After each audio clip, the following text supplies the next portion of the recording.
Tak, já vás zdravím a po předchozím videu, který jste mohli vidět, který se týkalo drážkování uhlíkovou elektrodou a stlačeným vzduchem, který se týkalo opravy té lžíce z nakladačů UNC 060, tak jsme se zase posunuli dál a lžíce je víceméně hotová, takže pokračuje se dál.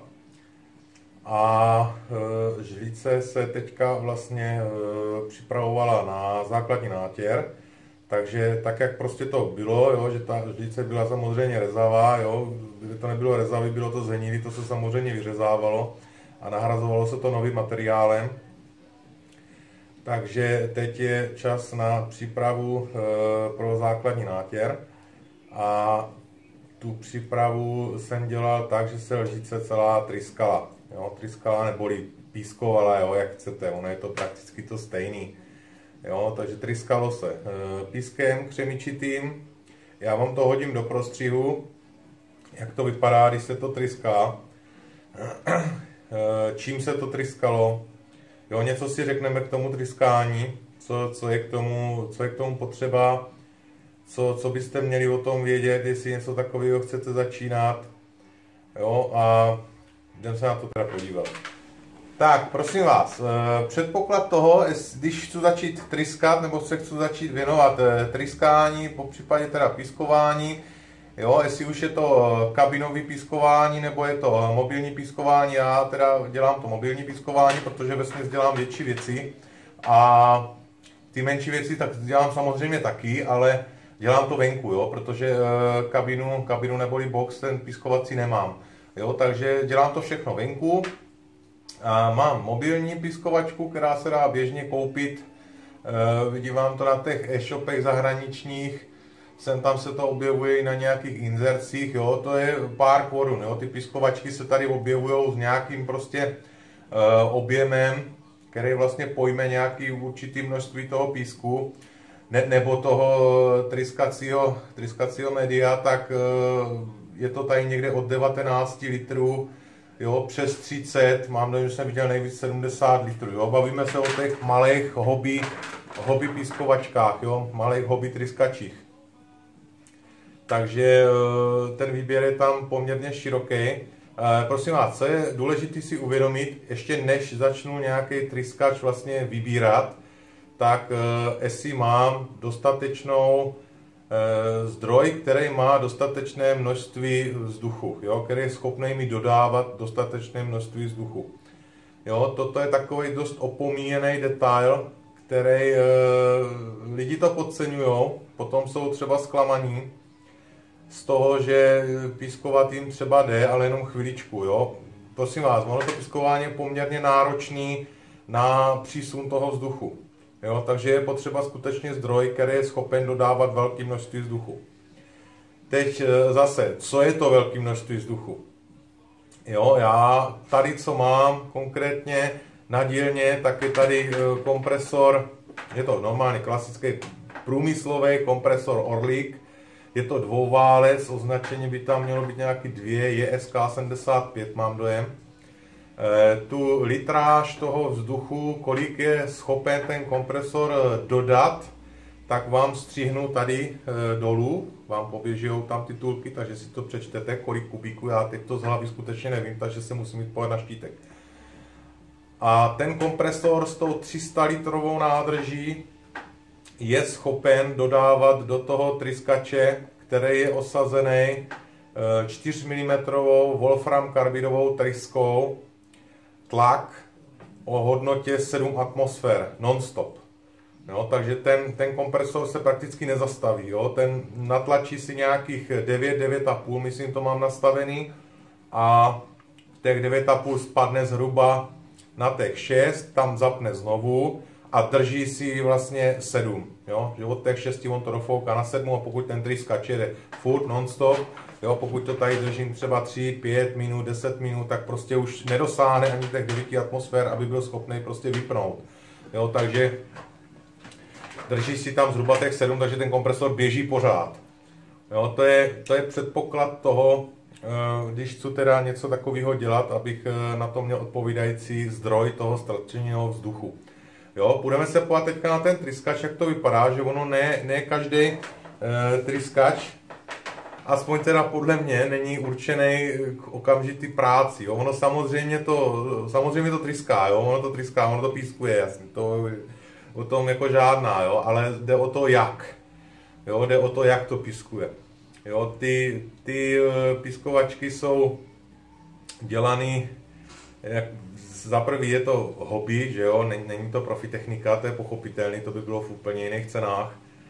A pokud něco člověk s tím chce dělat, tak si to musí patřičně upravit, tak aby to fungovalo, dá se říct, o poznání lépe, nebo aspoň funguje to o poznání lépe po určitých úpravách, než když vám to přijde z toho e-shopu nebo z toho obchodu, jo, nebo to je jedno odkud. Takže mrkneme se na ten tryskač, já vám to ukážu, jak to mám upravený já. Ukážu vám, jak to tryská po té úpravě a jdeme se na to podívat. Tak, toto je můj tryskač 19 litrový, nebo aspoň to byl původně 19 litrový. Samozřejmě, prosím vás, to není škodovácký výrobek, jo? Ale při té příležitosti, když se ten tryskač předělával a byla tady šablona, tak já jsem to tam fouknul, protože vím, že ty mobilní tryskače dělávala Škodovka kdysi dávno. Jo, takže proto to tam je, aby tam něco aspoň bylo. Takže to je jedno. Toto je, prosím vás, normálně klasický tryskač, pískovačka, kterou koupíte zhruba za 3–3,5 tisíce korun na kdejakým e-shopu. Prosím vás, první nedostatek, co byl? První nedostatek byl ten, že určitě jste si všimli, že je tady jiný dno, je to vyměněný. Jo, je to vyměněný z toho, že původní dno, samozřejmě on byl modrý, že jo, tak bylo tady tohle. Jo, že tady se to vlastně řízlo a místo tohohle, tak je tam vlastně takovej trichtýř, když to tak blbě řeknu, jakoby násypka. Je to kvůli tomu, protože mě neustále zůstával, když jsem nasýpal písek a písek se vlastně odebral do směšovače, tak zůstával vlastně hromadu písku zůstávalo tady okolo, jo, že se tam vytvořil takovej jakoby trichtýř z toho písku. Jo, potom se muselo přijít, s tím tryskačem se takhle zatřepalo, jo, a ono to vlastně z těch stěn vlastně spadalo, jo, a zase to chvilku tryskalo, takže špatně. Jo, toto byla věc, kterou jsem dělal, dá se říct, jako první. Takže toto pryč, odříznout, udělat si šablonu, spočítat kužel, jak ten kužel má být vlastně vysoký, jaký je horní průměr kuželu, vlastně podstavy a jaký je dolní průměr.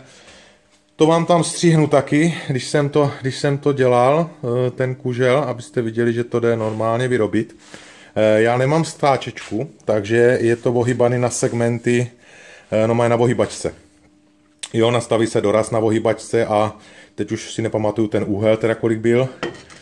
A postupně se to ohýbá, tady bylo myslím okolo 20, 25, no 27 dokonce, 27 segmentů, který se takhle jednotlivě ohýbali a vznikne z toho potom takovýhle trichtýř. Tak, tady už je vyrobená násypka, to se ještě potom dorovná, aby to bylo úplně přesně kulatý. Jo, jinak je to dělané na ohýbačce, takže je to ohýbaný vlastně na jednotlivé segmenty podle takovéhle šablony. Jo, ta šablona, i když to tak vypadá, tak ta šablona není 180 stupňů. Jo, ona je o trošičku víc.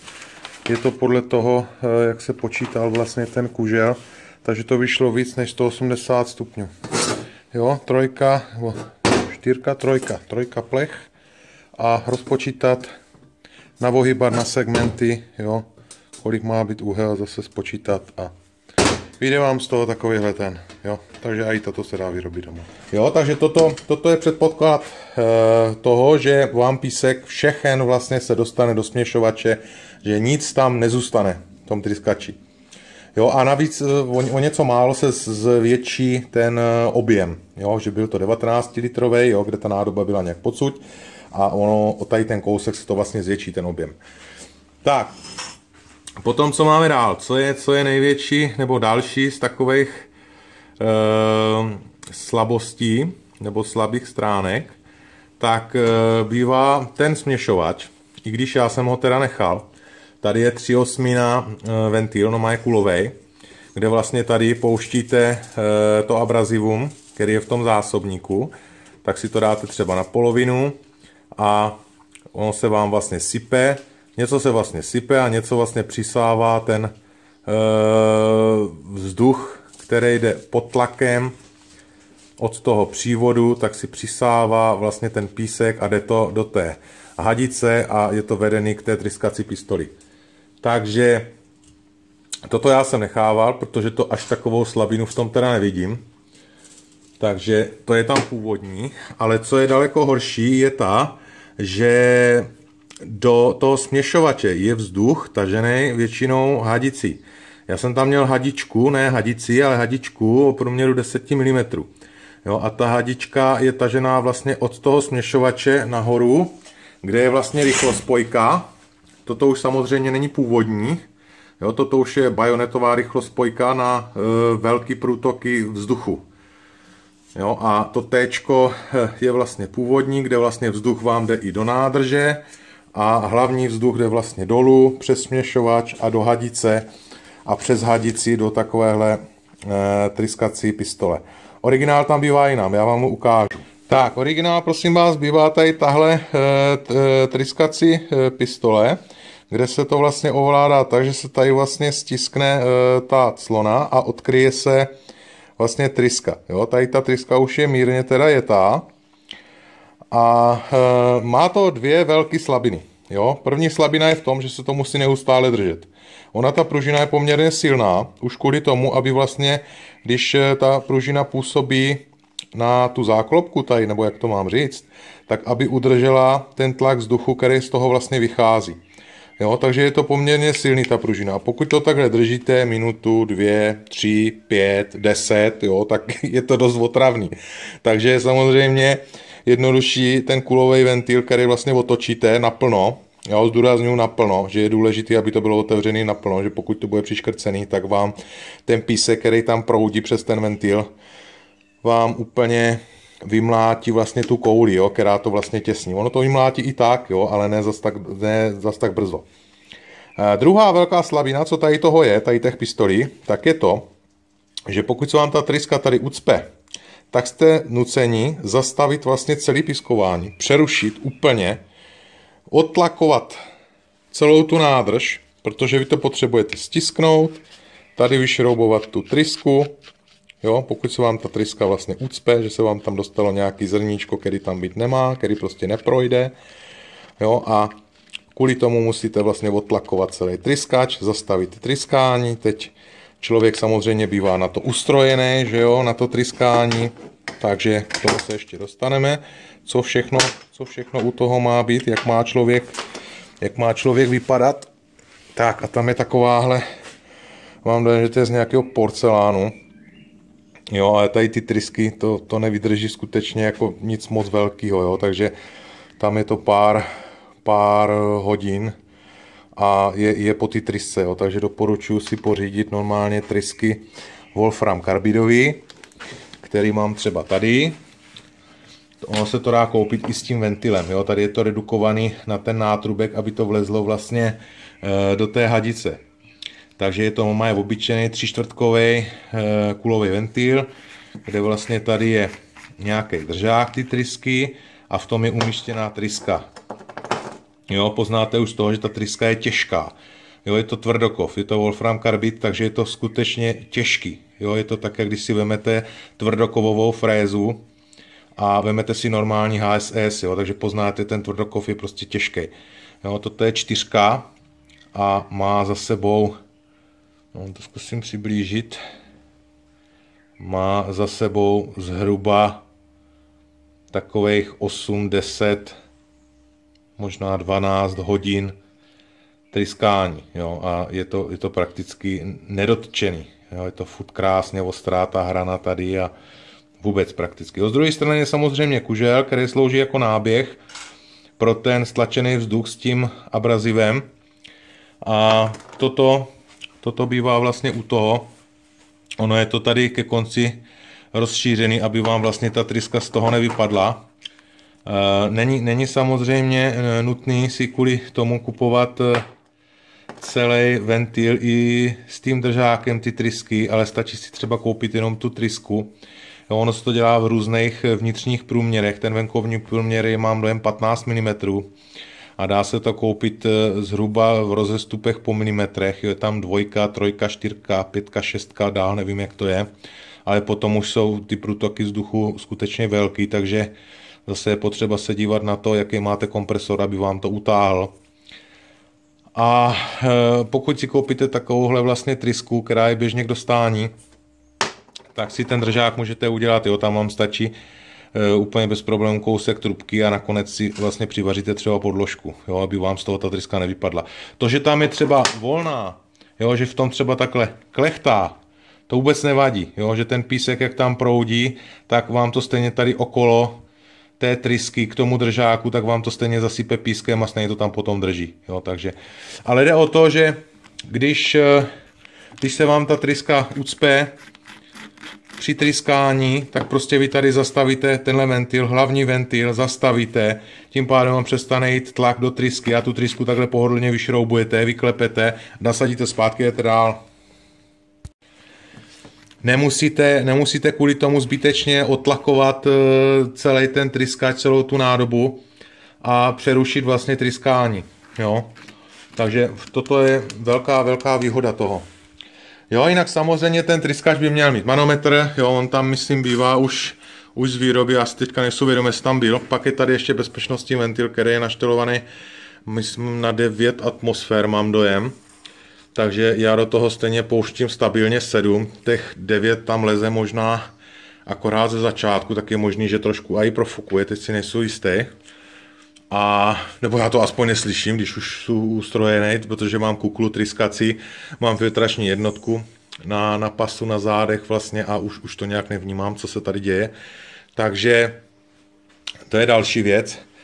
A co jsem vám chtěl ještě říct, co jsem vám chtěl ještě ukázat. A ukážu vám to teda v chodu, jak to vypadá, jenom tak letmo, protože pro kameramana je to krajně ne nebezpečný, ale nepříjemný, jo, protože pokud k někomu jdete, kdo tryská, kdo pískuje, tak ten písek za prvý se odráží, takže to jde vlastně proti vám a za druhý to strašně práší. Jo, a proti tomu je potřeba se určitým způsobem chránit.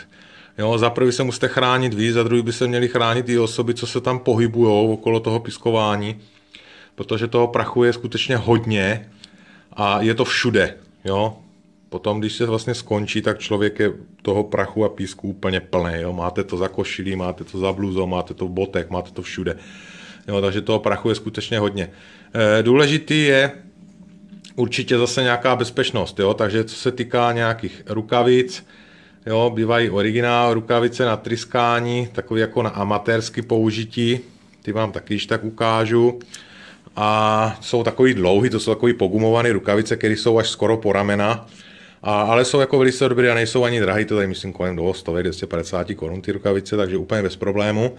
A s tou tryskací kuklou už je to horší, tam už je to v řádu tisíců. A co se týče filtračních jednotek, tak tam už je to ještě horší, protože ty filtrační jednotky už někde začínají okolo 15-20 tisíc. Jo, takže pořídit si tryskač za 3 000 není vůbec žádný problém. Jo. Problém je ten, aby člověk měl dostatečné množství vzduchu, takže pořádný kompresor, že skutečně nějaký levný kompresor za pár tisícovek tady z marketu vám asi moc na to tryskání nepomůže.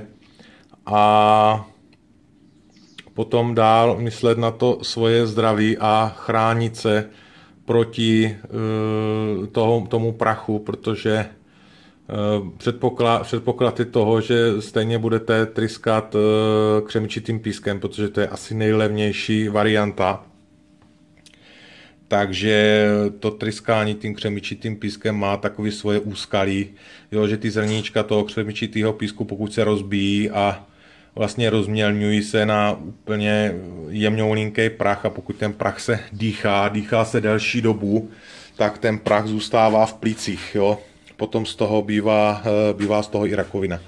Takže toto je potřeba se proti tomu chránit. Samozřejmě úplně zamezit se tomu nedá, ale dá se to velice hodně se to dá omezit, jo, to vdechování toho prachu, takže na tohle je potřeba myslet a myslím si, že každý by tady toto měl vědět dřív, než s tím začne, aby nebyl potom překvapený, co z toho vlastně může být.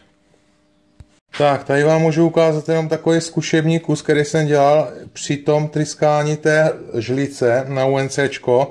To je jakýsi držák z nakladače. To, že je to tady orezlý, jo, tak je od toho, že už to leželo venku a tady pršelo, jo, takže otryskaný povrch okamžitě začíná reznout. Pokud se navlhčí, tak to okamžitě rezne. Jo, takže toto už bylo na dešti, proto je to takový orezlý, jinak je to krásně čistionky, bývá to takový zašedlý, jo, jinak toto je původní povrch, kde je vlastně taková navrstvená rez, jo, která se blbě odstraňuje a i flexkou třeba, jo, to vybrušovat kartáčem, samozřejmě jde to je pochopitelný, ale tím tryskáním je to pohodlnější. Jo, takže toto je vlastně vidět ten prvotní paprsek toho písku, jo, kde se to vlastně jenom spustilo a jenom se takhle zakroužilo a hotovo. Jo, toto je záležitost 2 sekund, jo, když se to vlastně spustí a takhle to udělá takovej, jak je vlastně ten kužel, jo, ten rozprach z té trysky.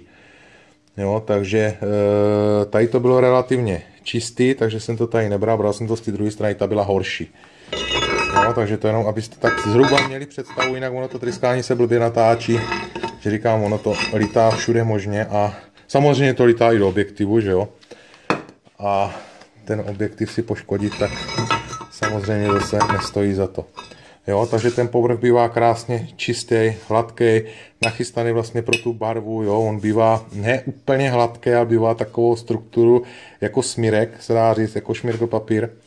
Takže ta barva potom na to perfektně zakotví do toho povrchu a je to lepší než při broušení, jo? Že při tom broušení to máte takový, jakoby, samozřejmě čím se to brouší, jo? Když se to brousí lamelákem, tak to bude hladký, když to bude brousit doma klasickým brusným na flexi, tak to bude takový hrubší, jo? Ale zase je to o tom, jestli chci tryskat nebo chci brousit, jo? Zase to jsou dvě odlišné věci. Jo? Takže to by bylo to. A já vám tam dám ještě to kratoučky video, jak to vypadá, co to je vlastně za čurbes kolem toho a uvidíte sami.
Jo a ještě něco k tomu kompresoru, takže já mám tady takovýho macka, jo, kde se jedná vlastně o kompresor Orlik.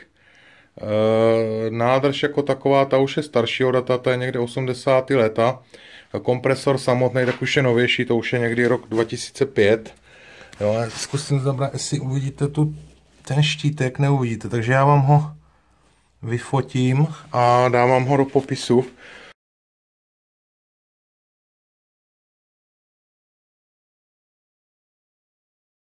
Po případě vám ho dám dolů jako titulek, abyste si přečetli. Jinak ten kompresor má 7,5 kW motor, je to dvouválec a ty parametry, kolik je schopen dodávat, vám dám do popisu, abyste měli trochu představu.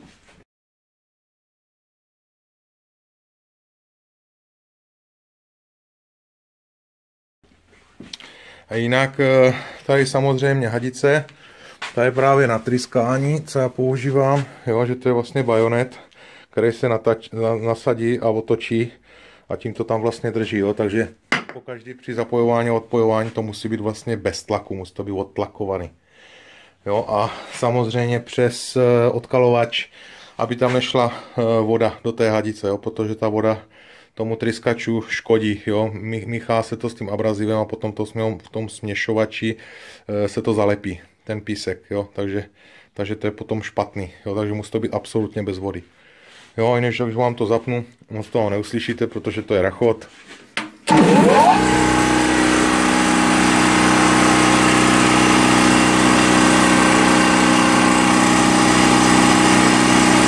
No, takže asi takhle, no. Pokud jste to dokoukali až sem, tak vám děkuju za pozornost. A co se týče toho tryskání, tak ono je toho v celku na YouTubeku hodně, i v češtině toho bývá hodně, takže i já přispěju svojí troškou do mlýna, jak se říká. Takže já jsem vám chtěl jenom ukázat to, že i s obyčejným vlastně tryskačem, opiskovačkou, tak se dá pracovat po nějakých lehčích úpravách, jo, kdy se ten průtok toho vzduchu vlastně zvýší a tím pádem se i zvýší ta produktivita vlastně samotného toho tryskání. Jo, takže všechno se to odvíjí od toho zdroje, toho stačeného vzduchu. Jo. Pokud máte malý kompresor, prostě nedá se nic dělat, všichni třeba nemůžeme mít doma nějakou velkou krávu, jo, takže dá se i malým kompresorem, ale zase se musí počítat s tím, že buď tryskám na menší tlak, anebo prostě musím dělat přestávky. Jo, takže s tímhle je potřeba počítat a podobně to je i s těma kabinovými pískovačkama, i když tam jsou vlastně injektorové systémy, takže tam to funguje trošku jiným způsobem, jo, když to tady máte vlastně pod nádrží směšovač, který vlastně přisává a sype se tam vlastně písek do toho proudu, toho vzduchu, kdežto u těch injektorových, kde máte vlastně zásobník buď přímo na pistoli, anebo hadicí si to přisává vlastně ze zásobníku nebo z toho boxu, kde to padá vlastně dolů, tak to přisává vlastně ten podtlak toho vzduchu v té trysce. Jo, ale toto má teda větší produktivitu. Jo. Tady je skutečně jako nějaká práce potom vidět. Jo.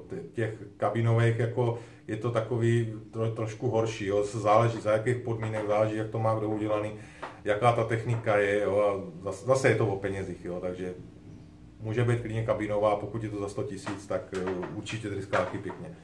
Jo. Takže něco málo k tomu tryskání. A kdo nemáte odběr, dejte si odběr a ať vám neuteče zase další video a budu se těšit zase příště. Já si myslím, že jste si možná už nového projektu tam všimli, že už mám nachystané zase šablony, takže se budou vypalovat vypalky a budou se tady vyrábět rychloupinače. Takže to bude, předpokládám, další video. Jo? Takže bude tam zase nějaký řezání, jestli plazmou nebo autogenem, nevím ještě. A bude tam nějaký frézování, bude tam vrtání a nevím přesně ještě, co tam bude. Jo? Takže musím podle výkresu se podívat a budu se těšit u dalšího videa. Tak se mějte hezky. Darec.